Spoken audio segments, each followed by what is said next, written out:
এই যে এখন আমরা বেরিয়ে পড়েছি, শহরে যাব আমরা তিনজন, আমি, পাপাই সোনা আর ওর পাপা।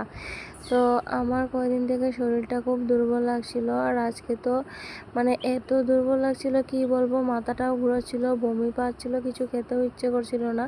সকাল থেকে আমি পুরো বিছানাতেই ছিলাম, তো কিছুই করিনি। ওকে স্কুলে ওর পাপা দিয়ে এসেছে, দিয়ে এসে তারপর ও স্টেশনে চলে গেছে, আর এসেও আমাকে বিছানাতেই দেখতে পেয়েছে। তো এই যে আমরা এবার চলে যাচ্ছি শহরে ডক্টর দেখাতে।